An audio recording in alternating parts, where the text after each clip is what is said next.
In the final century before the Common Era, Rome was the most powerful city in the known world. It controlled most of the Mediterranean coastline, commanded vast armies, and collected enormous wealth from dozens of conquered territories. And yet, despite all of that power, the city was quietly falling apart from the inside. The Roman Republic had been built on a careful balance of power. There was a Senate, a council of wealthy and well-connected men who made the laws, and a set of elected officials who carried them out. No single person was supposed to hold too much authority for too long. Most major offices lasted only a year, and two people usually held each position at the same time, each able to block the other. It was a system designed to prevent any one man from becoming a king.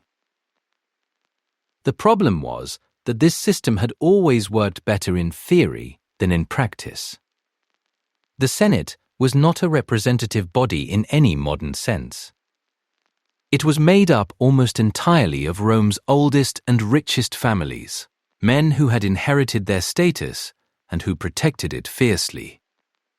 The majority of Rome's citizens, small farmers, urban workers, former soldiers, had very little say in how the city was actually run. This tension between a small ruling class and a much larger excluded population had been building for generations. In the century before Caesar's rise, two brothers named Tiberius and Gaius Gracchus had tried to push through land reforms that would have redistributed some of the wealth concentrated in elite hands. Both were killed for it, Tiberius by a mob of senators, Gaius by forces loyal to the same class. The message was clear: the system would defend itself. What followed those killings was not a return to stability, but a deeper fracture. Rome produced a series of military commanders who used their armies as personal instruments of political power.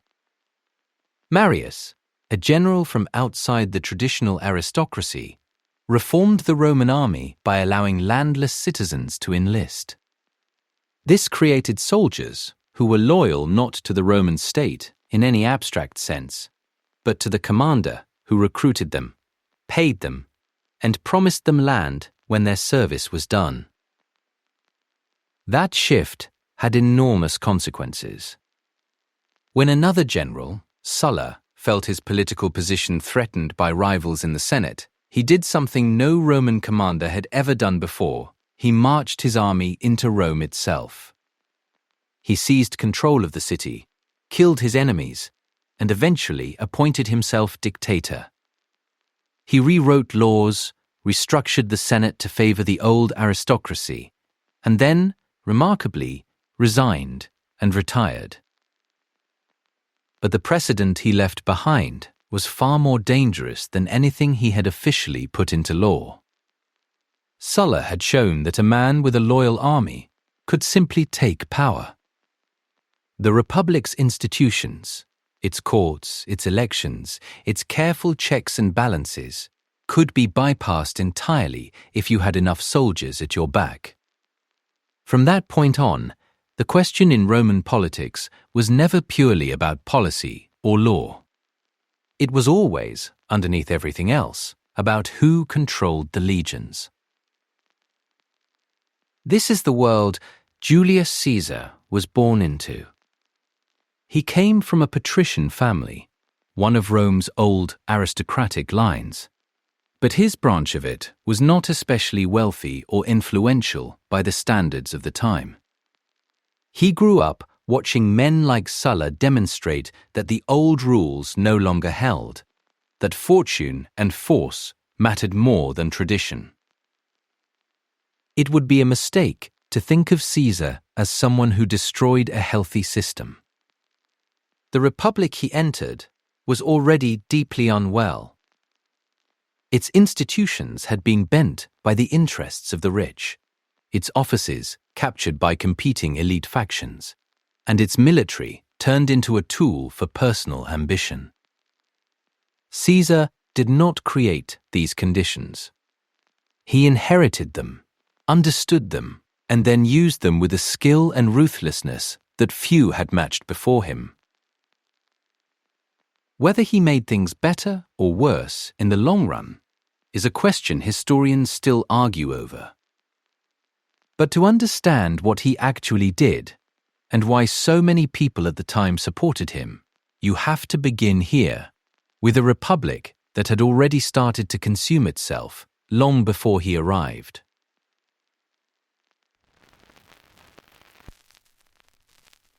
By the time Caesar reached his 40s, he had already built a reputation as someone willing to push against the limits of what Roman political life allowed.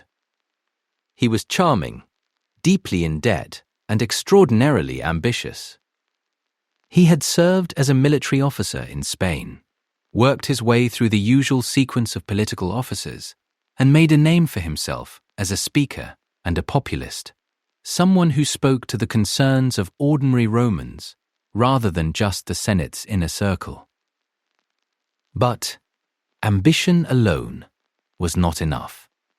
To get anything done in Rome, you needed money and soldiers, and Caesar had neither insufficient supply.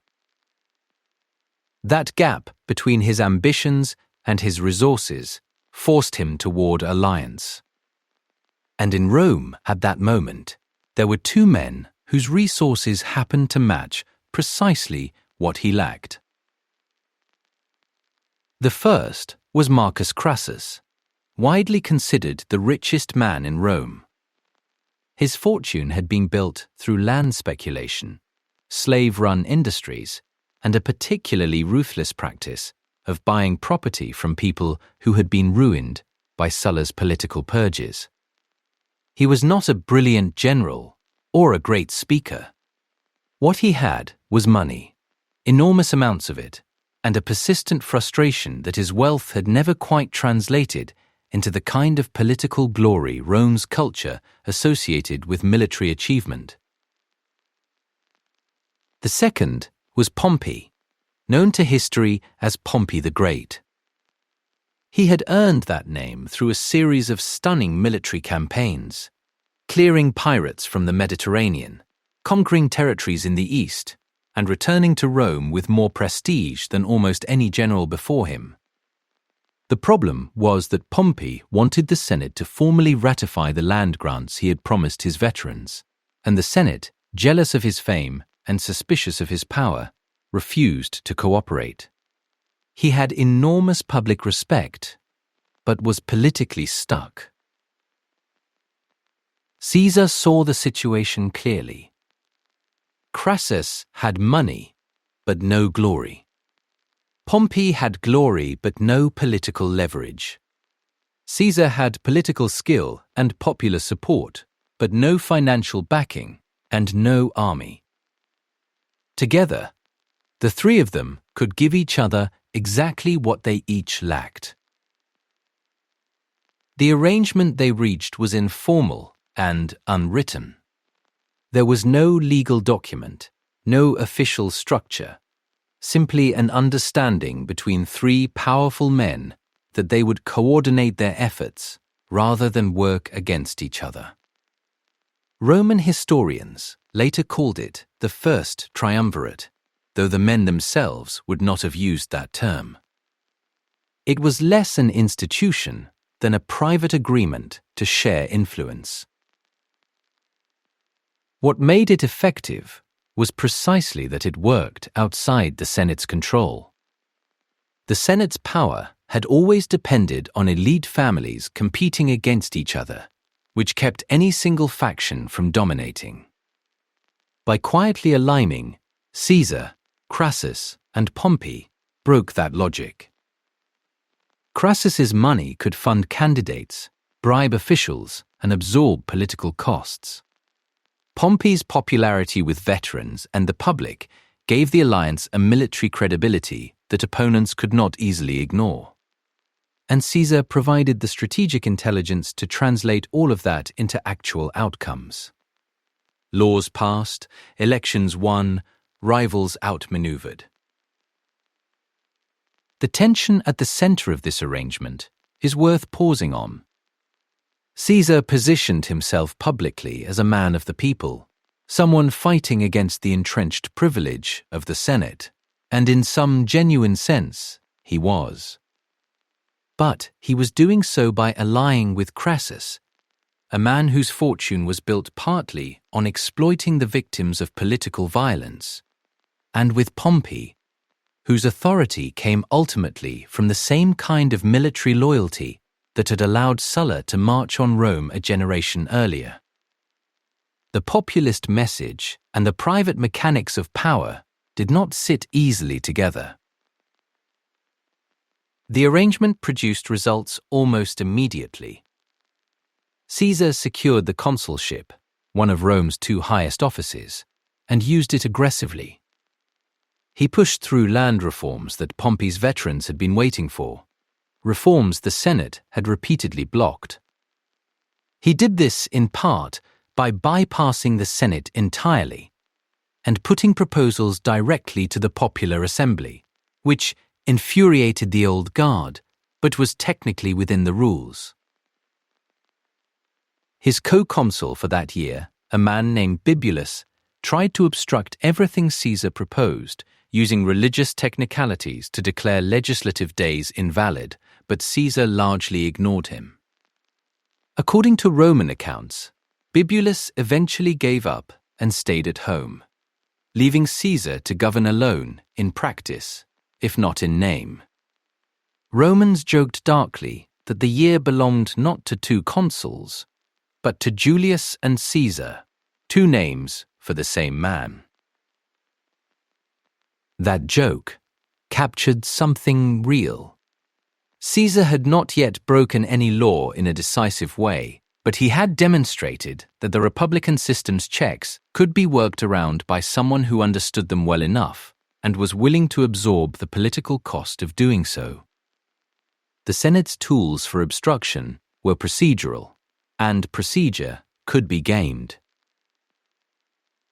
What is easy to miss in all of this is that the triumvirate was inherently unstable. It rested on three men's personal interests, and those interests were never fully aligned. Crassus and Pompey had a history of rivalry, and Pompey was uncomfortable being seen as one part of a scheme, rather than as Rome's foremost man.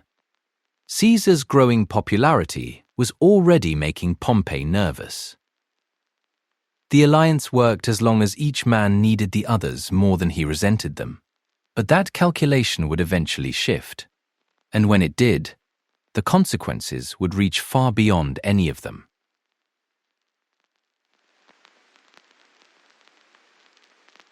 Caesar's time as consul had shown what he was willing to do when he held formal power. But the consulship lasted only a year, and when it ended, his enemies in the Senate moved quickly to make things difficult. They questioned the legality of his legislation, threatened to prosecute him, and made clear that the moment he lost his official position, they would come for him. Caesar needed a way to stay relevant, stay protected, and build something that would outlast a single year in office. The answer came in the form of a military command. After his consulship, Caesar secured the governorship of Gaul, a large territory stretching across what is now France and parts of surrounding regions. This was a significant appointment, covering multiple provinces and carrying the authority to raise and command armies. It would keep him away from Rome for years, but it would also give him exactly the kind of military resources and independent authority that serious power in the late Republic required. Before he left, though, he had already established a pattern of political behavior that would define his career. That pattern came down to one core move: going around the Senate and directly to the people. Rome had two main bodies through which ordinary citizens could participate in politics: The Senate handled most of the republic's day-to-day governance, foreign policy, and finances, but there were also the popular assemblies, gatherings of Roman citizens who could vote on laws, elect officials, and theoretically make decisions independently of the Senate. In practice, the Senate dominated, and the assemblies often ratified whatever the elite had already decided. Caesar saw these institutions differently, treating them as a mechanism that, if used correctly, could bypass the Senate entirely. This was not simply cynical manipulation. Rome had a genuine tradition of tribunes, officials elected specifically to represent the interests of ordinary citizens and protect them from the power of the wealthy. Some of the most significant political conflicts in Rome's history had involved tribunes who used their authority to push through reforms the Senate opposed. Caesar aligned himself with this tradition and with the tribunes who were willing to work with him, framing his legislative agenda not as an attack on Rome's institutions, but as a restoration of what those institutions were supposed to do. The land reform he pushed through during his consulship is a good example of how this worked in practice. The proposal was to distribute public land to Roman citizens, particularly veterans, and the urban poor who had no land of their own. This was not a new idea. The Gracchi brothers had attempted something similar a generation earlier and had been killed for it. The Senate had blocked similar proposals for years on the grounds that they threatened property rights and the financial interests of wealthy landowners who had been quietly using that public land themselves. Caesar brought the proposal to the popular assembly, not the Senate.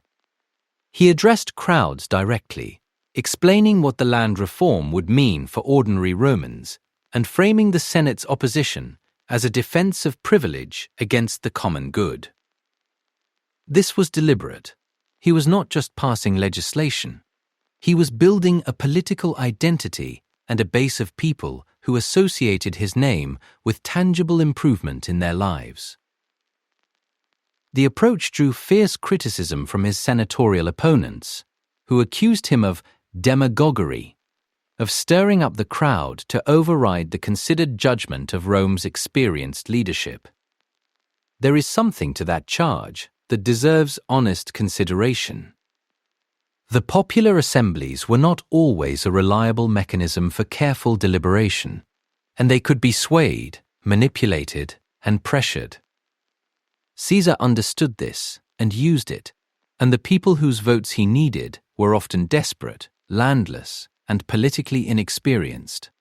He knew how to speak to their situation in ways that made them loyal to him personally rather than to any broader principle. What made this more complicated was that some of what he was fighting for genuinely addressed real problems. Land concentration in Rome had reached a point where a small number of wealthy families controlled enormous estates worked by slaves, while former soldiers who had given years of their lives to military service came home to find they had nowhere to go. The Senate's repeated blocking of land distribution was not principled conservatism. It was, in large part, a defense of specific financial interests that happened to belong to the men doing the blocking. Caesar also made extensive use of the popular tribune Clodius, a figure who operated in the more turbulent parts of Roman street politics. Clodius had organized networks of supporters in the city's poorer neighborhoods and was not above using crowds, and sometimes actual violence, to exert political pressure. After Caesar's consulship ended and he left for Gaul, Clodius continued pushing legislation that served Caesar's broader interests, including measures that harassed and exiled Caesar's political opponents. The relationship was useful to both men, but it also meant that Caesar's populism was not always clean or peaceful. It operated partly through intimidation and street-level pressure that had very little to do with the formal, democratic ideals it claimed to represent. This is one of the harder tensions in Caesar's political life. He spoke the language of the people and passed laws that helped many of them, but he also relied on methods and allies that could be brutal, and he used popular sentiment as a resource to be spent rather than a principle to be followed. The ordinary Romans who cheered for him were, in part, being mobilized as instruments of his ambition. Whether that ambition was also genuinely aligned with their interests is a question where the answer is probably yes and no at the same time. What is clear is that by the time Caesar left Rome to begin his campaigns in Gaul, he had done something that his enemies could not easily undo.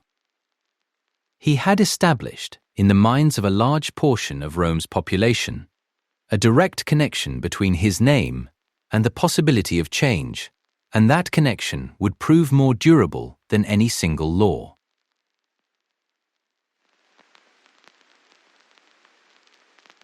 Caesar arrived in Gaul with something more specific in mind than military glory. He needed money, and he needed men who would follow him personally rather than the Roman state in any abstract sense. The campaigns he launched over the next several years would eventually deliver both, but the scale of what he actually did there, and what it cost the people who lived there, tends to get overshadowed by the political story that followed. Gaul at this point was not a single unified territory, but a collection of Celtic-speaking peoples with different languages, traditions, and loyalties. Some groups had long-standing relationships with Rome, while others were actively hostile. Caesar used these divisions strategically, presenting Roman intervention as a response to threats or requests for help, while systematically expanding his military presence far beyond what any defensive justification could support. Within a few years, his campaigns had moved from the southeastern provinces Rome already controlled into territories no Roman army had ever entered. The financial logic was straightforward and brutal. Roman generals in the late Republic were legally permitted to keep a significant share of the wealth taken from conquered territories, and Caesar took that permission as far as it would stretch. Captured towns were looted, and prisoners were sold into slavery in enormous numbers. Ancient sources suggest hundreds of thousands of people over the course of the wars, though exact figures from this period are impossible to verify. The wealth flowing back to Caesar was large enough to transform his political position entirely. A man who had entered Gaul deeply in debt emerged from it as one of the richest in the Roman world. That money was not simply stored. Caesar spent it with clear purpose, funding construction projects in Rome, organizing public events that kept his name visible, and paying the political debts that kept his allies working on his behalf while he was away. He also used it to pay and provision his soldiers far more generously than the state required, which had an effect that anyone familiar with how Marius had reshaped the legions would have recognized immediately. Soldiers who are well paid and well supplied by their commander develop a loyalty that goes beyond formal obligation. The army Caesar built in Gaul was forged through continuous, difficult campaigning over roughly 8 years. These were not easy victories. He faced serious military reverses, sieges that came close to failing, and uprisings that required him to manage multiple crises at once. The most significant challenge came from a Gallic leader named Vercingetorix, who managed to unite a broad coalition of Gallic peoples against Roman control in a way that had not happened before. The campaign that followed ended with a Roman siege at a place called Alesia, where Caesar's forces simultaneously besieged a town and constructed fortifications to hold off a relief army attacking from outside. Fighting on 2 fronts at once while outnumbered. Roman accounts credit Caesar with winning through tactical discipline and the refusal of his men to break. Whether those accounts are fully reliable is worth noting. Caesar himself wrote the primary record of the Gallic Wars, and he wrote it with a Roman audience in mind. What he produced was not neutral reporting, but a carefully shaped narrative that presented his decisions as sound, his victories as deserved, and the peoples he was conquering as either grateful for Roman order or as obstacles to it. The Gallic perspective was never recorded. What we know of Vercingetorix, for instance, comes almost entirely from the man who defeated and later executed him. What the campaigns did accomplish, regardless of how they are framed, was to give Caesar something no political maneuvering in Rome could have produced on its own. He now commanded veteran soldiers who had fought alongside him for years, who owed their pay and land prospects to him personally, and who had been shaped by shared experience into a coherent military force. These men did not think of themselves primarily as servants of the Senate. They thought of themselves as Caesar's soldiers. This is the part of the Gallic Wars that his enemies in Rome watched with growing alarm. The Senate's power rested on controlling who held commands, for how long, and under what conditions. A general who spent years in the field with a loyal army and enough money to operate independently of the state was exactly the kind of figure the Republic's rules had been designed to prevent. And yet, those rules had produced no reliable mechanism for stopping it once it was already underway. The political situation back in Rome had also shifted during Caesar's absence. Crassus, the third man in the Triumvirate, had pursued military glory of his own and was killed in a disastrous campaign in the east, leaving the informal alliance without its financial anchor. Pompey, meanwhile, had drawn closer to the senatorial faction that most opposed Caesar, and the rivalry that had always existed between the two men began to surface more openly. Together, the Senate and Pompey started moving toward a demand that Caesar relinquish his command and return to Rome as a private citizen, which would immediately expose him to prosecution by his enemies. Caesar understood what that meant. Without his command and without his army, he had no protection. Returning to Rome on the Senate's terms was not a legal formality. It was, in practical terms, the end of everything he had built. The years in Gaul had given him the resources to resist that outcome.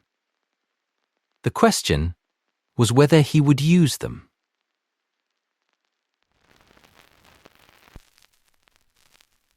The line that Caesar could not cross without triggering war was a small river in northern Italy called the Rubicon. Under Roman law, a general was forbidden from bringing his army south of it. The rule existed for a reason that went to the heart of how the Republic understood itself. Armies belonged in the provinces, under the authority of their assigned commanders, and the moment a Roman general marched armed soldiers into Italy proper, he was making a claim that his military power superseded civilian law. It was the definition of a coup. Caesar knew this, and so did everyone else, which is why the negotiations that filled the final months before the crossing matter more than the crossing itself. The Senate's position had hardened. Pompey had aligned himself with the faction most hostile to Caesar, and together they were pushing toward a demand that Caesar disband his army and return to Rome before his command legally expired. On its face, this was a procedural question about the proper transition of authority. In practice, it was a trap. Without his command, Caesar lost the legal immunity that came with it, and his enemies had made no secret of their intention to prosecute him the moment he became a private citizen. The charges would likely have been serious enough to end his political career permanently, and possibly his freedom along with it. Caesar's supporters in Rome, including 2 tribunes with the legal right to veto Senate decisions, tried to block the resolutions being pushed through against him. The Senate's response was to pass an emergency decree that essentially suspended normal legal protections and authorized Pompey to use whatever force was necessary to defend the state. The 2 tribunes were forced to flee Rome. When Caesar heard this, he had the news read to his soldiers. Whether the exact details were presented as he chose to present them is another matter, but the effect was clear. His men understood that the Senate had moved against their commander, and that what came next was not simply his decision, but theirs as well. The psychological dimension of this moment is genuinely difficult to read across 2,000 years. What was Caesar actually thinking as he stood on the north bank of the Rubicon? Ancient sources record that he hesitated and acknowledged the weight of what he was about to do. Suetonius describes him pausing and reflecting that once he crossed, there would be no return. Whether those accounts capture what actually happened, they reflect something true about the structure of the decision. It was irreversible in a way that almost nothing else in politics is. Historians still argue about how to frame his choice. One interpretation holds that Caesar had been moving toward this moment deliberately for years, that the Gallic campaigns, the army building, the accumulation of wealth and loyalty were all preparation for a seizure of power he had long intended.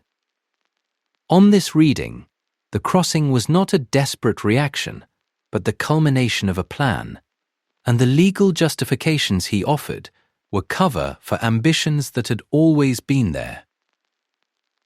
The other interpretation is more cautious. It points out that Caesar spent months trying to negotiate a compromise that would allow him to stand for the consulship while retaining his command, which would have given him the immunity he needed without requiring civil war. He made multiple proposals. Some were dismissed, others were accepted by one side and rejected by the other. The negotiations failed, not simply because Caesar refused to back down, but because his opponents were not consistently willing to offer terms that left him any real security. On this reading, Caesar crossed the Rubicon, not because he wanted to rule Rome, but because the alternative was ruin. Both interpretations have real evidence behind them, and neither fully accounts for everything. What seems most honest to say is that Caesar was probably not a man who started his career with a clear vision of personal rule as the goal, but that the logic of the situation he had spent years creating left him with fewer and fewer alternatives. A man who builds an army spends a decade accumulating the kind of personal loyalty that cuts across institutional loyalty and then faces the prospect of losing everything is not simply responding to circumstances. He helped create them. And yet, it is also true that the Senate's refusal to offer him any safe exit made the final decision feel, to him and his soldiers, like survival rather than aggression. Caesar led his army across the Rubicon. He is reported to have said something to the effect that the die was cast, a phrase that has followed his name ever since, though scholars note it may have originated with a Greek playwright he was quoting, rather than representing his own spontaneous words.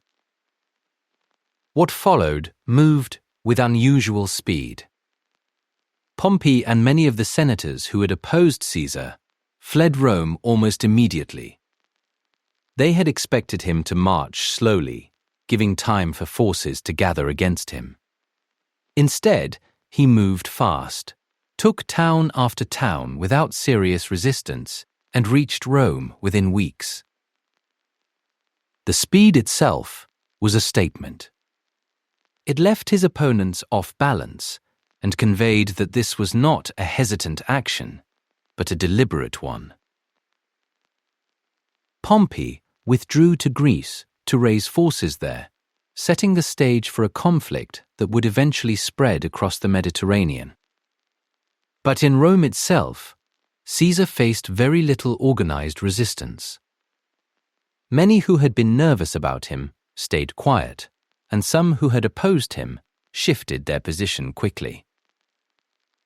The Republic's defenders had left, and the man who had crossed a river in violation of its most fundamental law was now simply present, in the city, in control. Whether that makes him a tyrant who finally showed his hand, or a man pushed past the point where law could protect him, is a question that Romans argued about then, and historians argue about now. The honest answer is that both things can be true, and that a crisis deep enough tends to make those categories bleed into each other.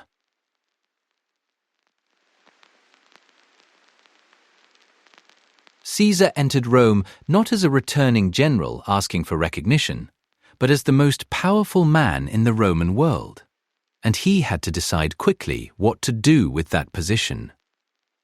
The city's institutions were still nominally in place. The Senate met, elections were held, magistrates were appointed. But the underlying reality was that all of it now operated within the space Caesar allowed it to occupy. His first move was not to dismantle those institutions, but to work through them, at least in appearance. He had himself appointed dictator, which was a legitimate Roman office with ancient precedent.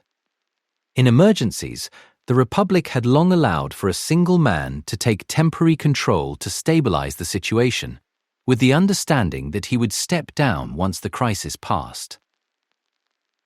Caesar held this office multiple times, and the final time he took it in a form that had no precedent, dictator perpetuo, meaning not for a fixed term, but permanently. That shift from temporary emergency power to open-ended personal rule is where the legal tradition ran out. What he did with that power was not straightforwardly destructive. Some of what Caesar put in place addressed problems that had festered in Rome for generations. Debt was one of them. The civil wars had disrupted the economy badly, credit had contracted, and a large number of Romans owed money they had no realistic way of repaying. Caesar put through measures that reduced the principal owed on many debts and allowed debtors to pay back in property at pre-war valuations. This did not erase debt entirely, but it gave breathing room to people who had none and prevented the kind of social collapse that unpayable debt tends to produce. The calendar reform was less dramatic in political terms, but had effects that lasted far longer than anything he did in the Senate. The Roman calendar had drifted significantly out of alignment with the actual solar year because it depended on periodic human intervention to stay correct, and that intervention had been neglected during years of political turmoil. Caesar, working with an Egyptian astronomer named Sosigenes, introduced a calendar of 365 days with an extra day added every 4 years to account for the fractional difference. The Julian calendar, as it came to be called, was used across much of the world for over 1,500 years, and its basic structure still underlies the Gregorian calendar used today. He also pushed through changes to how Rome's provinces were governed, attempting to reduce the opportunities for corruption that had made provincial administration a reliable way for officials to extract personal wealth at the expense of the people they were supposed to govern. He extended Roman citizenship to populations in parts of Spain and Gaul, which broadened the political community and extended the reach of Roman law. He began large-scale construction projects in Rome itself and made plans for even more ambitious ones, including new infrastructure and a major draining of marshland. None of this was incidental. Caesar understood that tangible improvements in daily life were a form of political argument. A man who fixes the calendar, reduces your debt, and builds roads in your city is harder to oppose than one who simply claims authority. His reforms were real, and many of them were good. But they were also designed to be associated with him personally, rather than with any broader institution, and that distinction mattered enormously. The Senate continued to exist, but Caesar made no serious effort to restore its actual power. He increased its membership significantly, adding new senators from outside the traditional Roman aristocracy, including men from Gaul. His critics found this offensive on class and cultural grounds, and some of those complaints were plainly self-interested.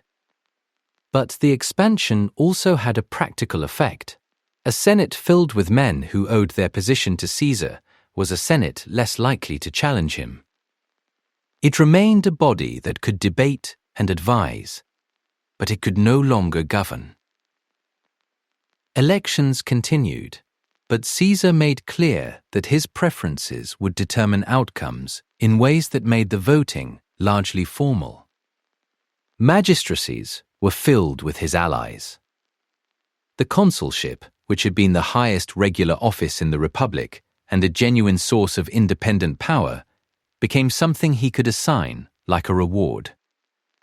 At one point, when a consul died unexpectedly with only hours left in the year, Caesar arranged for a replacement to be appointed for the remaining hours of that day, a gesture that contemporaries understood as mockery, whether he intended it that way or not. This is the central contradiction of his time in power. He was genuinely effective at governing and genuinely willing to use his authority to address problems that the Republic's own processes had failed to solve for decades. At the same time, the reason he could act so effectively was precisely that he had removed the checks that were supposed to make power accountable. The reforms were real, but they could only exist because one man had made himself impossible to challenge, and that arrangement had no reliable mechanism for what would happen after him.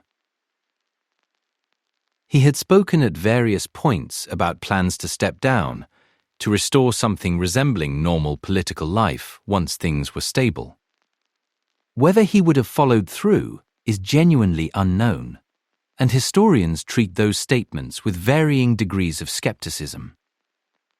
What is clear is that by the last year of his life, he was planning a massive military campaign to the east, one that would have taken him out of Rome for years and concentrated even more military power in his hands. The campaign may have been strategically motivated, but it was also incompatible with any near-term transition back to republican government. The Romans who watched all of this did not agree on how to read it. Many ordinary people, the ones whose debts had been reduced and whose prospects had improved under his programs, remained broadly supportive. Among the senatorial class, opinion was sharply divided. Some had made their peace with his rule, concluded that stability under one man was preferable to the chaos of the preceding decades, and worked within the system he had created. Others had not. For them, what Caesar had built was not a reformed republic, but a republic in name only, and the title of Dictator Perpetuo was not a legal status, but a declaration that the tradition of shared limited, accountable power was over. They were not entirely wrong.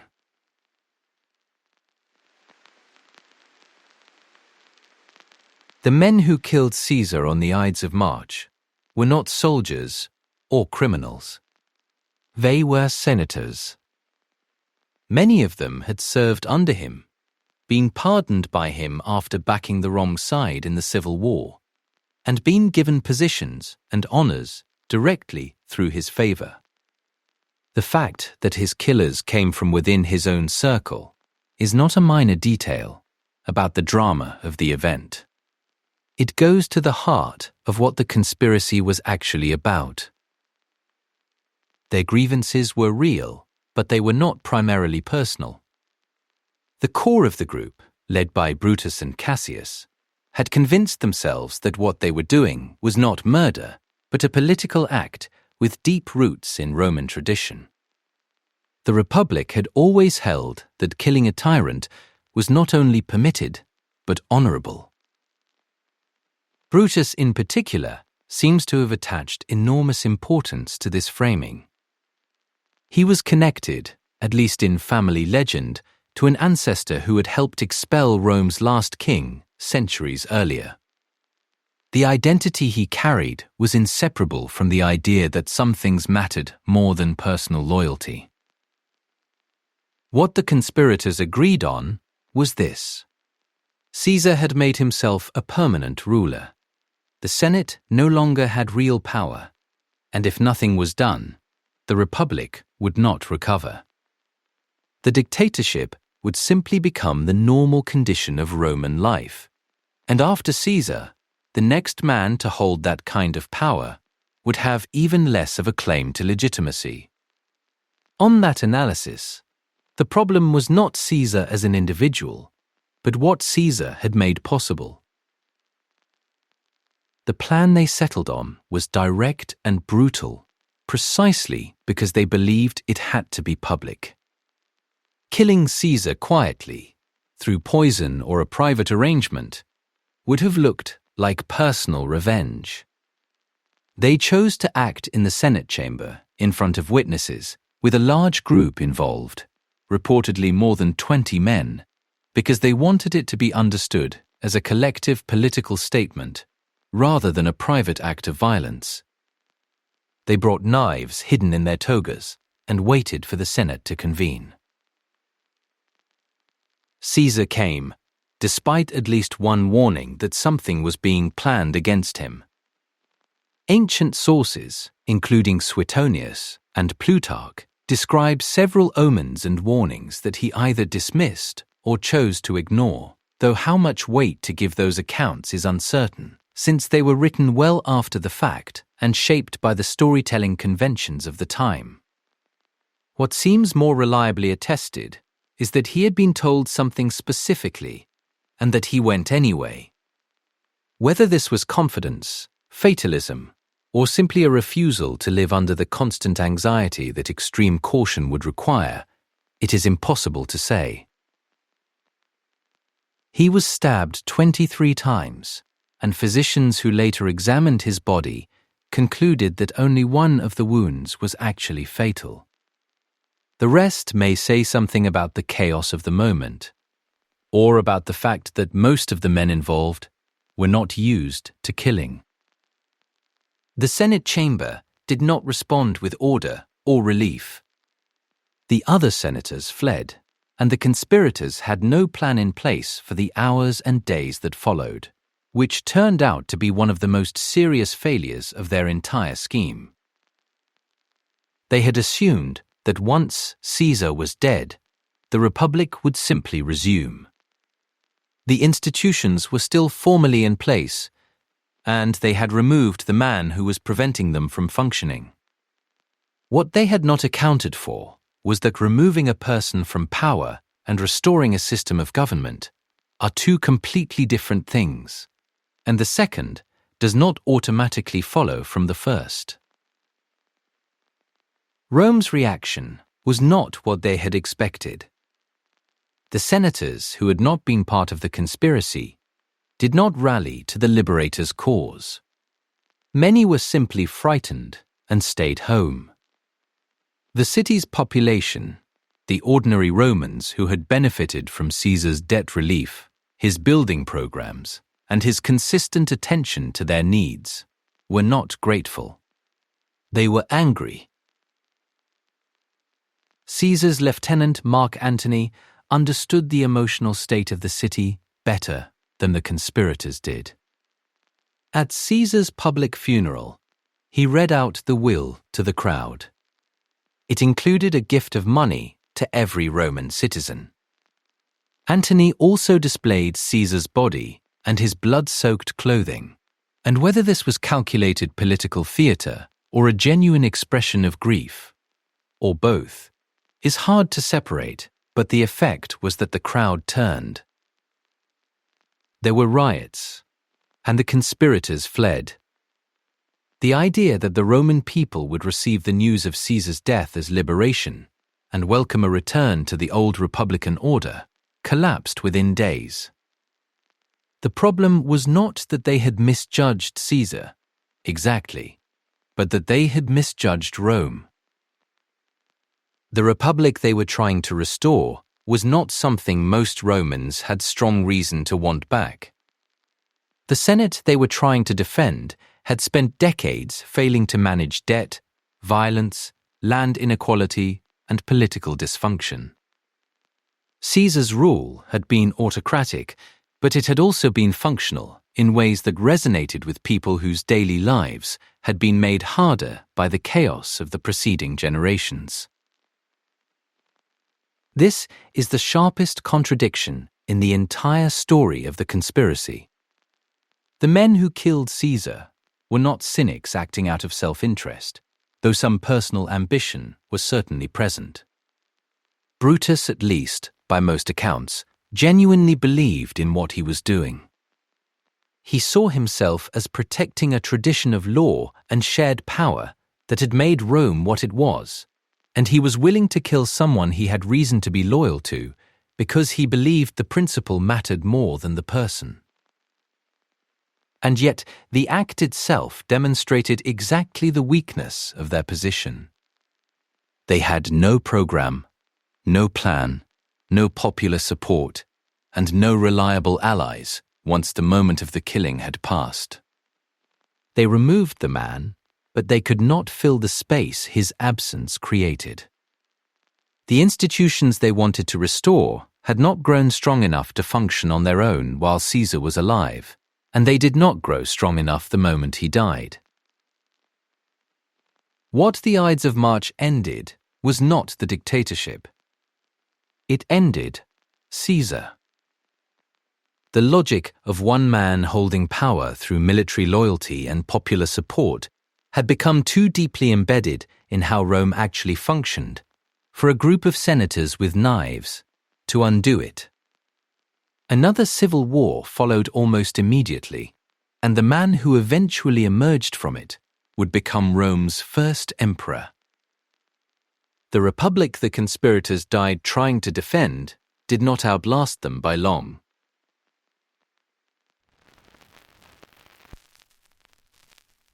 The years after Caesar's death moved in a direction that made the conspirators' hopes look increasingly distant. What followed was not a restored republic, but another round of civil war, this time between the men who had been closest to Caesar. Mark Antony and a young man named Octavian, Caesar's adopted son and named heir, first fought each other, then joined forces to destroy the conspirators, then eventually turned against each other. The Roman world spent roughly another decade and a half tearing itself apart before a single winner emerged.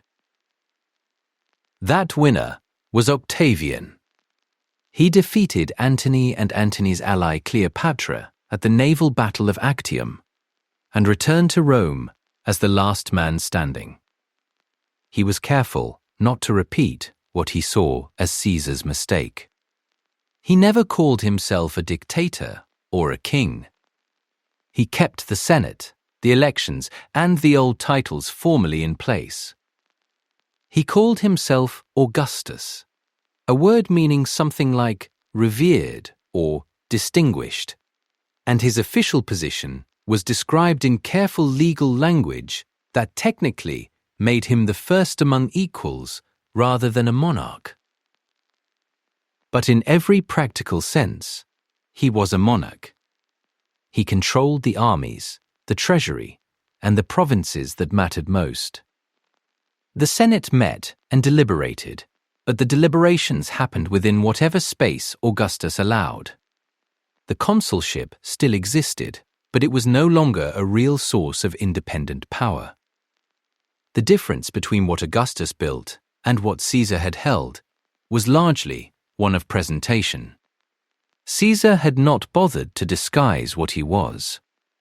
Augustus understood that the disguise was the thing that made the system stable. This is what makes it so difficult to evaluate Caesar's legacy cleanly. His death did not save the Republic. The men who killed him to preserve it ended up accelerating its collapse because the crisis they exposed, the fact that Rome's institutions were no longer capable of managing the forces that men like Caesar could command, had no solution inside the existing framework. The Republic had been built for a city-state, and by Caesar's time, Rome was managing an empire that stretched from Britain to Syria. The old system had no adequate way to allocate that much power without constant violent competition for it. Caesar did not create that problem. It had been developing for generations before him. What he did was push it to its final stage. He demonstrated, decisively and permanently, that a successful general with loyal soldiers and popular support could override every formal institution Rome possessed. Once that had been demonstrated, it could not be undemonstrated. The question was no longer whether one man could dominate the Roman state, but which man would do it and on what terms. Whether Caesar's answer to that question was better or worse than the alternatives is genuinely hard to assess. His government was not particularly cruel by the standards of the time, and his willingness to pardon enemies rather than execute them was notable enough that Romans commented on it.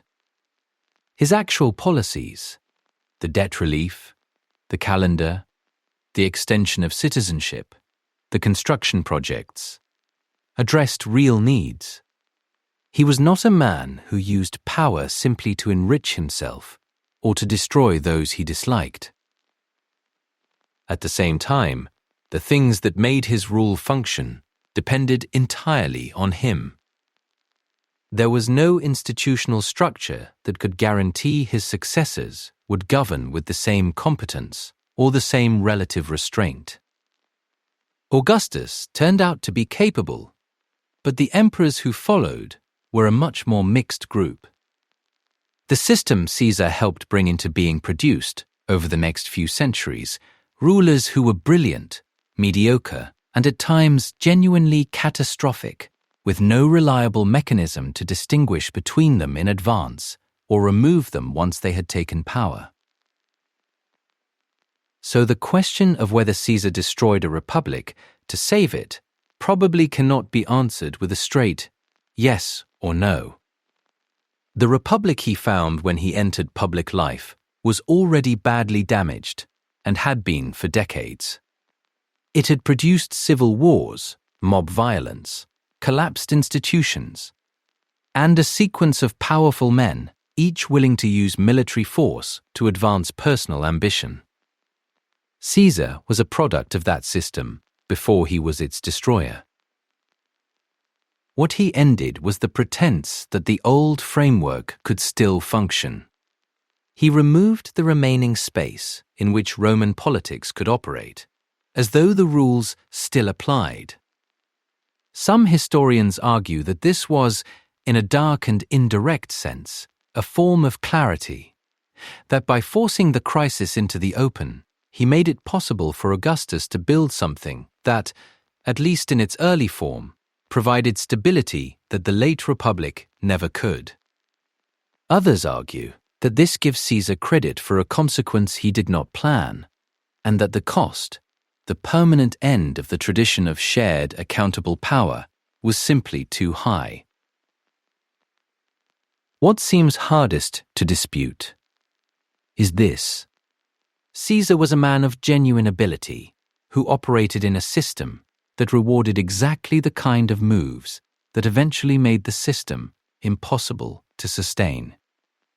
He was ambitious in ways that were consistent with everything Roman aristocratic culture had trained him to be, and then he pushed those qualities further than the system could absorb. The Romans who admired him were not wrong that he was effective, and the Romans who feared what he represented were not wrong that what he built could not be controlled once he was gone. The empire that followed him lasted for roughly another 4 centuries, and his name outlasted even that. The word Caesar became a title, carried by Augustus, and then every emperor after him. It passed eventually into other languages and other political systems. The German Kaiser and the Russian Tsar, both derived from the same name. A man whose life ended violently in a Senate chamber became, in the centuries that followed, synonymous with the idea of supreme power itself. Whether that is an honor or a warning probably depends on where you stand. Brutus and the conspirators believed they were saving a system worth preserving, even at the cost of killing someone they knew. If you had been a Roman senator on that morning, watched the Republic fail for decades, and seen Caesar crown himself its solution, would you have picked up the knife, or decided the Republic was already gone and not worth the blood? Let us know in the comments, and thank you for watching.